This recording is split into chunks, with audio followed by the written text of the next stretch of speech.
वालेकुम नाज़रीन। Pakistan versus Australia और इंडिया वर्सेस साउथ अफ्रीका दोनों मैचेस सनसनीखेज मराइल के अंदर दाखिल हो चुके हैं। सबसे पहले बात करेंगे पाकिस्तान वर्सेस ऑस्ट्रेलिया के बारे में। पाकिस्तान ने आज सुबह बैटिंग तो इतनी अच्छी नहीं की, पाकिस्तान इतने अच्छे जो है रन्स नहीं बना सका। सुबह मॉर्निंग में आमिर जमाल ने कुछ अच्छी इनिंग खेली, शहनशाह अफरीदी ने अपना हिस्सा डाला, लेकिन मोहम्मद रिजवान उस तरह से परफॉर्मेंस नहीं दे सके जिस तरह से उनसे उम्मीद की जा रही थी।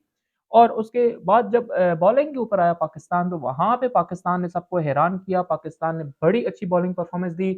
सिर्फ जो है वो 14 रन्स के ऊपर जो है वो 4 खिलाड़ी, मेन 4 खिलाड़ी ऑस्ट्रेलिया के जो वो पेविलियन लौट चुके थे। उसके बाद वही हुआ जिसका डर था, मिस फील्डिंग हुई, कैचेस ड्रॉप हुए और उसके बाद ऑस्ट्रेलिया की टीम दोबारा जो है वो मुस्तहकम हो गई। उसके बाद मिचेल मार्श ने सबसे अहम रोल अदा किया, जिन्होंने जो है वो 96 रन्स बनाए और उसके अलावा स्टीव स्मिथ जो है वो 50 रन्स बनाकर आउट हुए। ये 2 बंदों की परफॉर्मेंस अगर आप निकाल दें, तो पीछे ऑस्ट्रेलिया के पास जो है वो टोटल 70-80 रन्स भी नहीं बचते। यानी कि ये अगर पाकिस्तान थोड़ी-सी मज़ीद मेहनत कर लेता, तो मेरे ख्याल में यहाँ पे बड़ी अच्छी परफॉर्मेंस हो सकती थी और पाकिस्तान अभी भी मैच निकला नहीं हाथ से, लेकिन जैसे ही पाकिस्तान की बैटिंग आएगी तो निकल जाएगा, क्योंकि हमें पता है कि पाकिस्तान की बैटिंग हमेशा से ऑस्ट्रेलिया के अंदर जो है वो कोलैप्स कर जाती है। हमेशा से पाकिस्तान को ऑस्ट्रेलिया के अंदर बैटिंग का मसला रहा है। बॉलिंग आज बड़ी अच्छी की शहनशाह अफरीदी ने, मीर हमजा ने, दोनों ने 3-3 विकेट्स ली और दोनों ने जो प्रेशराइज़ कर दिया था ऑस्ट्रेलिया की टीम को। लेकिन बदकिस्मती के मिचेल मार्श और स्टीव स्मिथ जो है वो सीरीज़ के ऊपर जम गए, जिसके बाद दोनों टीमें जो हैं वो काफ़ी मुश्किलात का शिकार रहीं। इस टाइम जो लीड है ऑस्ट्रेलिया के पास, वो है जी 241 रन्स की, 4 विकेट्स उसके बाकी हैं। यानी कि अगर इन 4 विकेट्स को हम 20, 30, 40 रन्स के ऊपर भी रोक लेते हैं, तो 270, 280 तक का टारगेट नॉर्मल जो है वो पाकिस्तान को मिलना ही मिलना है। फिर देखना ये है कि जी टाइम बहुत है, टाइम का कोई इश्यू नहीं है। देखना ये है कि क्या उसके बाद पाकिस्तान की बैटिंग उस पे कंट्रोल कर सकती है या नहीं कर सकती है, उसको परफ़ॉर्म करती है या नहीं करती। मेरे ख्याल में ओपनर्स के ऊपर बड़ी ज़िम्मेदारी होगी, उसके अलावा बाबर आज़म के ऊपर बड़ी ज़िम्मेदारी होगी, क्योंकि इस मैच के अंदर अगर इमाम उल हक और बाबर आज़म परफ़ॉर्म नहीं करते, अगले मैच के अंदर ये दोनों बंदे ड्रॉप कर दिए जाएँगे। इसलिए ये मेरे ख़्याल में आखिरी इनिंग होगी बाबर आज़म और इमाम उल हक के पास कि वो अच्छी परफ़ॉर्मेंस दें और टीम के अंदर अपनी जगह बना सकें। अगर मैं बात करूँ ऑस्ट्रेलिया की तरफ से, तो मिचेल मार्श ने नो डाउट बड़ी ज़िम्मेदाराना जो है वो बैटिंग की है। हालाँकि वो हमेशा से तेज़ खेलने के आदी रहे हैं। उन्होंने जो है वो आज भी 130 बॉल के ऊपर 96 रन्स जो है वो उन्होंने बनाए हैं, 73 का स्ट्राइक रेट है। जब आपके 4 खिलाड़ी आउट हो जाते हैं, तो अगर पाकिस्तानी होते तो उनके पास कभी इतना हाई स्ट्राइक रेट ना होता, लेकिन उसके बावजूद उन्होंने प्रेशर जो है वो मेंटेन नहीं होने दिया। मीर हमज़ा को उन्होंने एक ओवर में 2-2 चौके मारे, हसन अली जब आए तो उनको 2-2 चौके एक ओवर में मारे।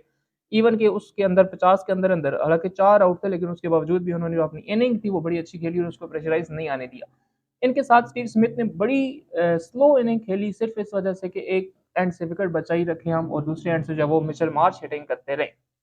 अब कल देखना ये होगा कि जब मैच स्टार्ट होगा, तो क्या पाकिस्तान की बॉलिंग जो है वो उसी तरह से इनको जल्दी आउट कर लेती है, 250-60 तक आउट कर लेती है, तो क्या उसके बाद बैटिंग पाकिस्तान की बॉलिंग का बरम रखेगी या नहीं रखेगी? अगर नहीं रखेगी, तो मेरे ख्याल में इससे अच्छा चांस दोबारा पाकिस्तानी बैटर्स को कभी नहीं मिलने वाला। उसके अलावा नाज़रीन बात करें पड़ोसियों की, इंडिया वर्सेस साउथ अफ्रीका, मेरी ये ख्वाहिश शुरू से रही है, पहले दिन से रही है कि इंडिया साउथ अफ्रीका को शिकस्त दे और पाकिस्तान ऑस्ट्रेलिया को शिकस्त दे। लेकिन इंडिया के हालात इस टाइम कुछ थोड़े से बुरे हैं। इंडिया ने 245 रन्स बनाए थे, जिसके बदले में जो है वो साउथ अफ्रीका ने 408 रन्स बना दिए थे और इस टाइम जो है वो इंडिया के 96 के ऊपर 4 आउट हैं। अभी भी 67 की जो है वो लीड रहती है साउथ अफ्रीका की पहली इनिंग की। विराट कोहली ने अभी तक जो है वो सँभाला हुआ है, विराट कोहली बड़ी अच्छी बैटिंग कर रहे हैं, उनके साथ केएल राहुल अभी आए हैं।